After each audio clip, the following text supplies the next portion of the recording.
사랑하는 독자 여러분, 오늘은 데일 카네기의 인간관계론이라는 따뜻하고 지혜로운 책에 대해 이야기해볼까 합니다. 당신이 이야기하고 싶을 때는 들어주고, 이해하고 싶을 때는 이해시키며, 인정받고 싶을 때는 인정해주는 것. 이 책은 바로 이렇게 마음을 사로잡는 조언들로 가득 차 있답니다. 사람의 마음을 사로잡는 가장 빠르고 확실한 방법. 데일 카네기가 전하는 성공하는 인간관계의 비밀. 사람을 다루는 핵심 원리는 무엇일까?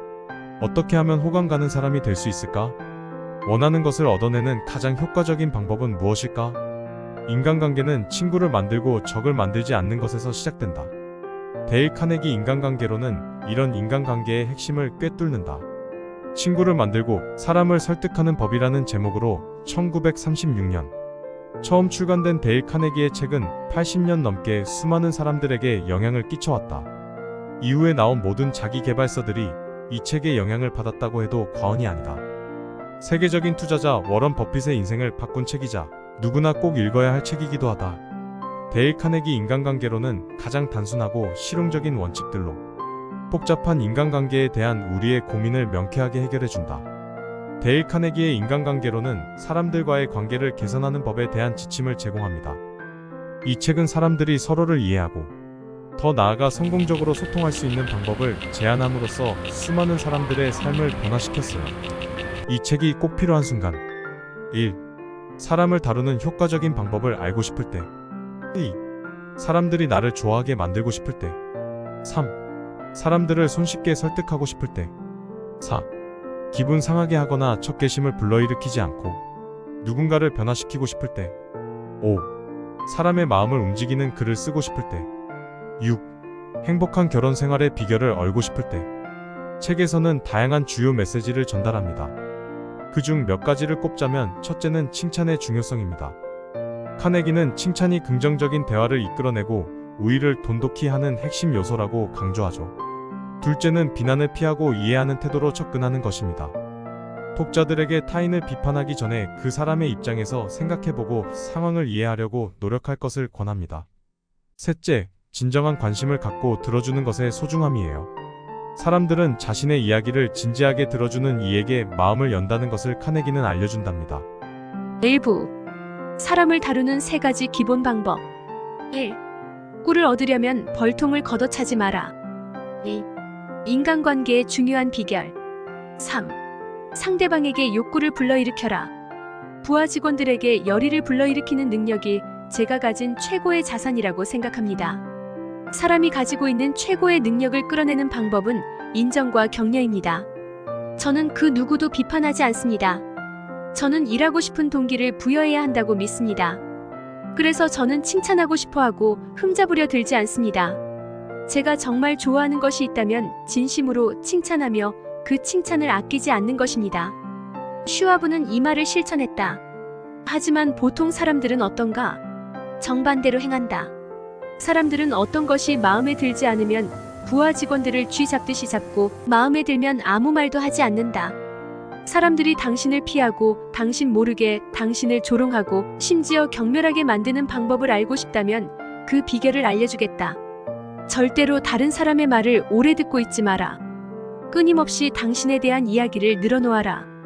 대화를 잘하는 사람이 되기 원한다면 다른 사람의 이야기를 열심히 듣는 사람이 되어야 한다. 찰스 노셈리 여사가 말하듯 관심을 받고 싶으면 먼저 관심을 가져라. 인간 행동에 가장 중요한 법칙이 하나 있다. 그 법칙을 따른다면 우리는 어떤 위험에도 봉착하지 않을 것이다.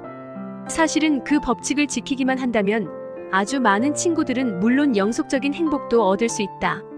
하지만 그 법칙을 어기는 순간 우리는 끝없는 난관에 봉착하게 된다. 그 법칙은 다음과 같다. 언제나 다른 사람으로 하여금 자신이 중요한 사람이라는 느낌을 갖도록 만들어라. 논쟁은 이길 수 없다.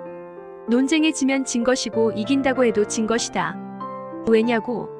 글쎄, 다른 사람에게 승리를 거두고 그의 주장에 구멍을 숭숭 뚫어놓고 그가 제정신이 아니라는 걸 증명한다고 하자.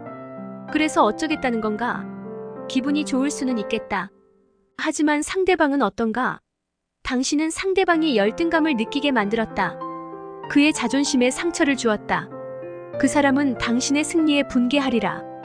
프랑스 철학자 프랑수아 드라 로슈푸코는 말했다. 적을 원한다면 친구들보다 뛰어난 사람이 되어라.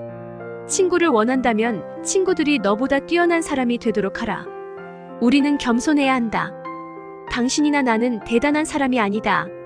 당신이나 나는 앞으로 100년만 지나도 완전히 잊힐 사람들이다.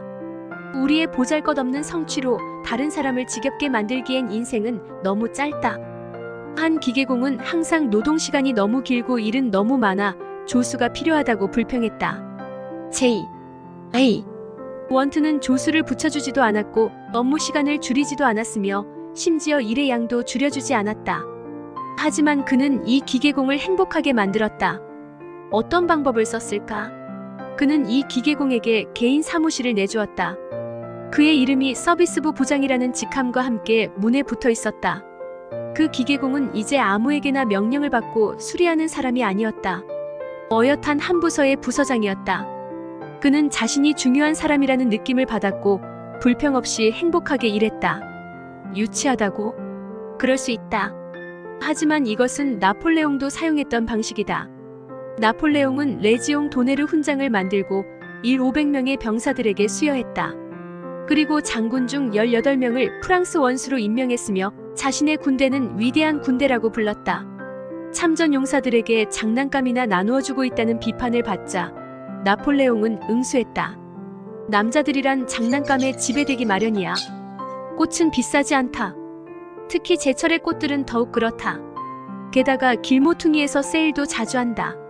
하지만 보통 남편들이 수서나 다발을 들고 집에 들어가는 일이 얼마나 드문 일인지를 감안해보면 그 꽃이 구하기 힘든 난이나 알프스 산맥의 구름이 휘감아 도는 산에 피어있는 에델바이스만큼이나 비싼 것으로 여겨지나 싶을 정도다. 이 책의 시사점은 무척 분명합니다. 대인 관계를 개선하고자 하는 이들에게 카네기의 조언은 실질적인 도구가 되어줍니다. 현대 사회에서는 다양한 배경을 가진 사람들과 효과적으로 소통하는 것이 중요해. 인간관계로는 전업주부부터 기업의 CEO까지 폭넓은 독자층에게 적용되는 지혜를 나눠줍니다. 이 책을 읽고 난 뒤 많은 이들이 자신의 소통에서 나온 부정적인 태도를 재검토하고 더욱 공감적이고 긍정적인 방향으로 변경하려는 노력을 시작했다고 고백합니다. 사람들은 또한 상대방에 대한 이해와 존중이 강화되었음을 느끼며 일상생활과 직장 내에서의 인간관계에 긍정적인 변화를 체감했다고 전합니다.